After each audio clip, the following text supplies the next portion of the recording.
ಜಡತ್ವದಿಂದ ಯಾವುದೇ ಚೈತನ್ಯ ಉದ್ಭವಿಸುವುದಿಲ್ಲ. ಆದರೆ ಚೈತನ್ಯದಿಂದ ಜಡತ್ವವು ಸುಲಭವಾಗಿ ಬದಲಾಗುತ್ತದೆ. ಯಾವುದು ಚಲಿಸುವುದೋ ಅದು ಚೈತನ್ಯ, ಯಾವುದರಲ್ಲಿ ಚಾಲನೆ ಇಲ್ಲವೋ ಅದು ಜಡ. ಆ ಚೈತನ್ಯ ಶಕ್ತಿಯೇ ಜಗನ್ಮಾತೆ. ಅವಳೇ ಶಿವಸ್ವರೂಪ, ಅವಳೇ ವಿಷ್ಣು ಸ್ವರೂಪ. ಆ ಶಕ್ತಿಯೇ ಜಡವಾದ ಸೃಷ್ಟಿಯನ್ನು ಚೈತನ್ಯವಾಗಿಸಿದಳು. ಪ್ರಪಂಚವನ್ನೆಲ್ಲ ವ್ಯಾಪಿಸಿರುವುದು ಅದೇ ಶಕ್ತಿ. ಅದನ್ನು ದಯಪಾಲಿಸಿರುವಳು. ಅವೆಲ್ಲವೂ ನಮಗೆ ಉಪಯುಕ್ತವಾದುದು. ಹೀಗೆ ಒಂದಕ್ಕೊಂದು ಸೇರಿ ಅನೇಕ ಬದಲಾವಣೆಗಳನ್ನು ಹೊಂದಿ ಜೀವಿಗಳಾದವು.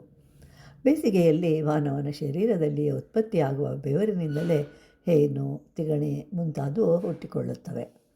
ಸಗಣಿಯಲ್ಲಿಯೇ ಹುಳಗಳು ಹುಟ್ಟಿಕೊಳ್ಳುತ್ತವೆ. ಅದರಲ್ಲಿಯೇ ಅದಕ್ಕೆ ಆಹಾರವೂ ಇರುತ್ತದೆ.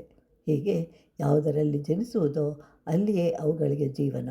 ಅಂದರೆ ನಾವೆಲ್ಲರೂ ಪರಮಾತ್ಮನಿಂದ ಬಂದವರು, ಅವನಲ್ಲಿಯೇ ಲೀನವಾಗುವೆವು. ಯೋಗ ವಾಸಿಷ್ಠವು ಹೇಳುವಂತೆ ಜೀವಿಯು ಎಲ್ಲಿ ಅಂತಂದರೆ ಯಾವ ಪ್ರದೇಶದಲ್ಲಿ ಜೀವಿಸುವನೋ ಅಲ್ಲಿ ಬೆಳೆಯು ಅವನಿಗೆ ಹಿತಕರವು. ಅದರೊಂದಿಗೆ ಅಲ್ಲಿಯೇ ತಯಾರಾದ ಬೆಳೆ, ಬಟ್ಟೆ, ಪಾತ್ರೆ ಹೀಗೆ ಎಲ್ಲವೂ ಅಲ್ಲಿಯದೇ ಆಗಿದ್ದರೆ ಇಡೀ ಸಮಾಜ ಚೆನ್ನಾಗಿರುತ್ತದೆ.